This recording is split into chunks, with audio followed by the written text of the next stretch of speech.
শুধু দর্শক বন্ধু, আপনারা দেখছেন একে নিউজ বাংলা। আর এই মুহূর্তে উপস্থিত রয়েছে বাসন্তী। দীর্ঘ 8 মাস সিটি চালাচালি হয়েছে বামফ্রন্ট এবং আইএসএফ এর মধ্যে। তারপরে দেখতে পাচ্ছি যে ইলেকশন ঘোষণা হয়ে যাওয়ার পরে ইন্ডিয়ান সেকুলার ফ্রন্ট অর্থাৎ আইএসএফ 31টা সিটে প্রার্থী ঘোষণা করেছেন। তার মধ্যে বাসন্তী রয়েছে। বাসন্তীর প্রার্থী আমার পাশে দাঁড়িয়ে রয়েছেন। আর সূত্র মারফত খবর পাওয়া যাচ্ছে যে বাসন্তীতে বামফ্রন্টের শরিক দল আরএসপি তারাও প্রার্থী দিচ্ছেন। তাহলে যে 8 মাস সিটি চালাচালি হওয়ার পরেও বামফ্রন্টের নেতৃত্ব তারা আইএসএফ এর জায়গায় আরএসপি প্রার্থী দিল। এই আজকে অফিসিয়াল ভাবে শুরু করেছেন। প্রার্থী আমার সঙ্গে রয়েছেন, যে তার বিষয়ে কতটা আত্মবিশ্বাসী। আমরা বারবার বলে এসেছি যে বাসন্তী হলো দ্বিতীয় ভাঙড়, সেই দ্বিতীয় ভাঙড়কে এবারে জিততে পারবে। আমরা শুনে নেবো আমাদের সঙ্গে রয়েছেন প্রার্থী এবং অন্যান্য আইএসএফ এর নেতৃত্ব। দেখুন, এটা ওনাদের ব্যক্তিগত ব্যাপার। আমি বামপন্থী দলকে অবশ্যই সম্মান করি, কিন্তু সিপিআইএম অ্যাকচুয়ালি বিমান বাবু উনি ঘোষণা করেছিলেন এটা বাম ঐক্য, বাম জোট, তার ভিত্তিতে আমরা এক হয়েছি। এইবারে ওনাদের ব্যক্তিগত বিষয়ে ওনারা কি করেছেন সেটা নিয়ে আমি মন্তব্য করতে চাই না, ওটা ওনাদের ব্যক্তিগত ব্যাপার। তবে আমি উদাত্ত আহ্বানে বলবো, আসুন একসঙ্গে মিলে লড়াই করে আরএসপি, সিপিএম, আইএসএফ সবাই একজোট হয়ে বাম ঐক্যকে জোটবদ্ধ করে সাম্প্রদায়িক শক্তি এবং সন্ত্রাসবাদী দলকে আমরা পরাস্ত করি সবাই।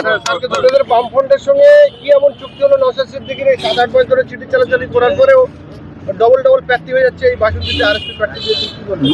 আমাদের বামফ্রন্টে বসে সিদ্ধান্ত হয়েছে বামফ্রন্টের সঙ্গে আইএসএফ থাকবে বাসন্তী সিটে, এবং সব জায়গা ঠিকঠাক হয়েছে। কিন্তু আরএসপিরা তারা বলছে আমরা প্রার্থী দেবে, কিন্তু বিমান বোর্ড সেটা বলেনি। সেহেতু আমরা সেই জন্য আইএসএফ এর সঙ্গে আমরা যৌথ মিছিলটা করি। আলাদা করে আরএসপি প্রার্থী দেবে, এই জায়গায় ভোটাররা কি বিভ্রান্ত হবেন না? তার বোঝাবার দায়িত্বটা আমাদের নিতে হবে। আমরা নিয়ে বলবো যে কেন বামফ্রন্টের সঙ্গে আরএসপি নেই, সেটা বলবো, এটা বলে দেবো। আরএসপিরা তারা টিএমসি জেতাবার জন্য তারা এখন প্রার্থীটা দিচ্ছে, এটা আমাদের ধারণা। এই জায়গাটা তো সিটটা ছিল আরএসপির, কিন্তু বর্তমানে তাদের কোনো গত 3 বছরের কোনো প্রোগ্রাম নেই, কোনো প্রোগ্রাম করে না বাসন্তীর বুকে। প্রচারে অফিসিয়াল ভাবে আজ থেকে আইএসএফ এর প্রচার শুরু হলো বাসন্তী বিধানসভায়। প্রার্থী আপনার পাশে দাঁড়িয়ে রয়েছেন। বামফ্রন্টের সঙ্গে আপনারা দীর্ঘ 7 থেকে 8 মাস সিটি চালাচালি করার পরেও শুনতে পাচ্ছি এই জায়গায় যে আরএসপি এই জায়গায় প্রার্থী দেবে। দেখুন, বামফ্রন্টের সঙ্গে আইএসএফ এর যে জোট, সেই জোট আজকে দিনের আলোর মতো পরিষ্কার। কারণ বাসন্তীতে কি হচ্ছে তারও অন্ততপক্ষে 1 সপ্তাহ 1.5 সপ্তাহ আগে ভাঙড়ে আমাদের দলের চেয়ারম্যান মাননীয় নওশাদ সিদ্দিকী তার প্রচার শুরু করেছেন, এবং প্রচারের প্রথম ক্ষণ থেকে বামপন্থীরা আমাদের সঙ্গে রয়েছেন। ফলে এই যে বামফ্রন্টের সঙ্গে আইএসএফ এর জোট হচ্ছে না, এটা গত প্রায় 2 সপ্তাহ ধরে মিডিয়ার কাছে একটা মুখরোচক খবরের মতো ছিল। তারা এটা নিয়ে টিআরপি বাড়িয়েছে। এর বাইরে আমরা এটাই বলতে চাই, বামপন্থীদের সঙ্গে আমাদের জোট গোটা রাজ্যে হয়েছে। গতকাল বামফ্রন্টের চেয়ারম্যান মাননীয় বিমান বোস তিনি ঘোষণা করে দিয়েছেন এই রাজ্যে 294টি আসনে বামপন্থীদের যে মহাজোট, সংযুক্ত মোর্চার যে জোট, সেই জোট কিন্তু সম্পূর্ণ হয়েছে। আমি খবর পেলাম যে বাসন্তীতে আরএসপি প্রার্থী নাকি ঘোষণা হয়েছে, সেটা এখনো অবধি আমার কাছে কোনো সত্যতা এখনো অবধি আসেনি। যদি এই ধরনের কিছু হয়ে থাকে, সেটা আমি নিশ্চিত যে বামফ্রন্টের চেয়ারম্যানের মাধ্যমে তাদের নিজেদের যে শরিক দল, সেই শরিক দলের মধ্যে যদি কোনো মনোমালিন্য হয়ে থাকে, সেটা নিশ্চিন্তে নির্বিঘ্নে মিটে যাবে। আমরা আইএসএফ গোটা রাজ্যের মতো এই বাসন্তীতেও সিপিআইএম সহ বামপন্থীদের সঙ্গে একজোট হয়ে আমরা লড়াই করছি। আজকে এসেছেন অফিসিয়াল ভাবে প্রচার শুরু করলেন, জেতার বিষয়ে কতটা আত্মবিশ্বাস এই সেক্টর? দেখুন, বাসন্তীর হাওয়া এখন বলছে যে চোর তৃণমূল চাই না, দাঙ্গাবাজ বিজেপি চাই না। তাই বিকল্প রাজনীতির জন্য সংযুক্ত মোর্চার প্রার্থী হিসেবে বামফ্রন্ট সমর্থিত আইএসএফ মনোনীত প্রার্থী শিক্ষক অসিত রায়কে তারা চায়। আজকে আমাদের প্রথম প্রচার শুরু হয়েছে, এবং আপনাদের জানিয়ে রাখা দরকার, প্রত্যেকবারের মতো এবারেও নির্বাচন কমিশন একেবারে 11th আওয়ারে আমাদের পারমিশন দিচ্ছে। আমরা তার জন্য প্রস্তুত। তাই আমি আপনাদের মিডিয়ার মধ্য দিয়ে শাসক দল, বিরোধী রাজনৈতিক দল এবং সর্বোপরি নির্বাচন কমিশনকে বলতে চাই যে আপনারা 11th আওয়ারেও যদি আমাদেরকে পারমিশন দেন, আমরা কিন্তু বাসন্তীর বুকে ঝড় তুলে দেব। তার একটা ট্রেলার আজকে আপনারা দেখতে পেয়েছেন, ফাইনাল পিকচার এখনো বাকি হয়, ওটা আগামী দিনে আপনারা দেখতে পাবেন। বাসন্তী যিনি প্রার্থী হয়েছে তার হয়ে কি বড় মিছিল হবে এই জায়গায়? একদমই হবে, এবং আগামী দিনে আপনারা দেখতে পাবেন বামফ্রন্টের তাবড় নেতা থেকে আরম্ভ করে আইএসএফ এর রাজ্য স্তরের নেতারা এখানে প্রচারে আসবেন। বাসন্তী এবছরে আমরা জিতছি, এই আশা নিয়ে আমরা প্রচার শুরু করেছি। আগামী দিনে 29 এপ্রিল মানুষ মানুষ তাদের স্বতঃস্ফূর্ত ভোটদানের মধ্য দিয়ে খামচিহ্নে ভোট দিয়ে তারা প্রমাণ করে দেবেন যে বাসন্তী এবারে আইএসএফ জিতছে। আইএসএফ এক মঞ্চে সভা হবে, একদম হবে। একসঙ্গে লড়াই যখন হচ্ছে তখন প্রচার থেকে আরম্ভ করে রণকৌশল সব একসঙ্গেই হবে। আরাফুলকে ক্যানিং পূর্বে প্রার্থী করা আইএসএফ এর কমরেড মোহাম্মদ সেলিম তিনি অসন্তোষ প্রকাশ করেছেন, কি বলবেন? দেখুন, মিডিয়া বসেই আছে হচ্ছে ছুঁচ নিয়ে কোথায় গিয়ে ফুটো করবে। আমরা এখন ফুটোর দিকে তাকাচ্ছি না, সামনে জোর লড়াই আছে। আজকে আরাবুল ইসলাম যখন ক্যানিং পূর্বে ময়দানে নামছেন তখন নিচুতলায় যারা শওকত মোল্লার হাতে মার খেয়েছেন সেই বাম কর্মীরা স্বতঃস্ফূর্তভাবে আরাবুলের পাশে এসে দাঁড়াচ্ছেন। গোটা রাজ্য জুড়ে বিকল্প রাজনৈতিক লড়াইয়ের জন্য মানুষ একজোট হচ্ছেন। সেখানে এই আরাবুল ইসলাম মোহাম্মদ সেলিমের বিতর্ক নিয়ে এই জোটকে ভাঙা সম্ভব নয়। নমস্কার, আমি বাম সমর্থিত অল ইন্ডিয়া সেকুলার ফ্রন্টের প্রার্থী অসিত রায়, বাসন্তী বিধানসভা কেন্দ্রের প্রার্থী। আমি প্রথম বার্তাটা দিতে চাই, এটা একটা ধর্মনিরপেক্ষ দল। এই দলের মধ্যে হিন্দু, মুসলিম, খ্রিস্টান, জৈন, পিছিয়ে পড়া মানুষ, ওবিসি মানুষ সবাই এই দলের সঙ্গে যুক্ত হওয়ার রাস্তা খুলে দিয়েছি।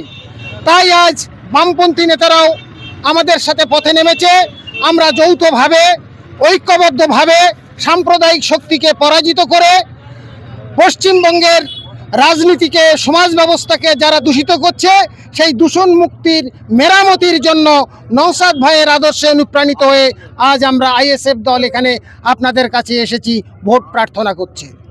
আপনারা জানেন 294 জন এমএলএ আছে, কিন্তু নওশাদ ভাই একজন সাচ্চা ব্যক্তি। তিনি ন্যায় সততাকে সর্বাধিকার দেন এবং আপনাদের কাছে আর বলতে লাগবে না নওশাদ ভাইয়ের ন্যায়, সততা এবং একতা সম্পর্কে।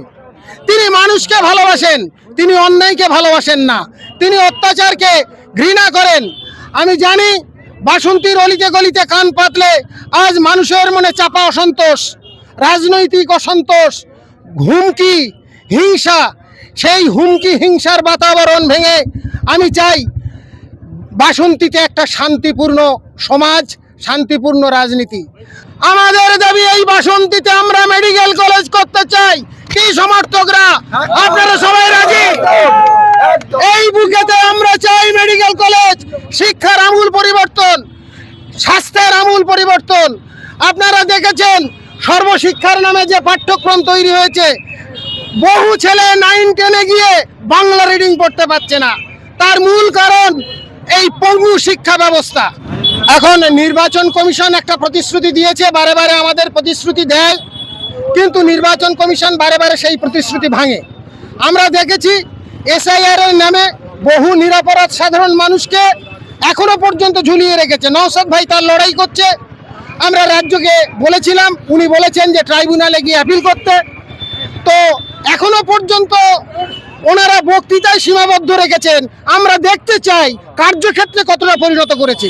প্রত্যেকবারই ওনারা প্রতিশ্রুতির বন্যা বইয়ে দেন যে হিংসা থাকবে না, নির্ভয়ে ভোট দিতে পারবে, কিন্তু বাস্তবটা কি হয় সেটাই দেখার। প্রত্যেকবারই তো এরকম ভোট লুট হয় এবং সেই ভোট লুট হওয়ার ফলে সাধারণ মানুষ অসহায়ের মতো দাঁড়িয়ে থাকে, তারা ভোট দিতে পারে না। আইএসএফ দল, বামপন্থী দল, আমরা চাই ভয়হীন ভোটের পরিবেশ। ভোট কাকে দেবেন আপনাদের নিজস্ব ব্যাপার, আমাদের বলার কিছু নেই। আমরা প্রার্থী হিসেবে আমরা ভোট চাইতে এসেছি। আপনার যদি ভালো লাগে দেবেন, আপনার যদি মনে হয় ন্যায় সততার দল দেবেন। একটা সময় কোনো এক রাজনৈতিক দল লিখত সততার প্রতীক, উনি কি আর লিখতে পারবেন? সাংবাদিক ভাইদের আমি প্রশ্ন করছি। দেখুন, গণবিপ্লব, গণসচেতনতা, মানুষের মধ্যে অসন্তোষ আমি লক্ষ্য করেছি। বাসন্তীর অলিতে গলিতে মানুষের চাপা অসন্তোষ প্রত্যক্ষভাবে সামনে আসতে তারা পাচ্ছে না।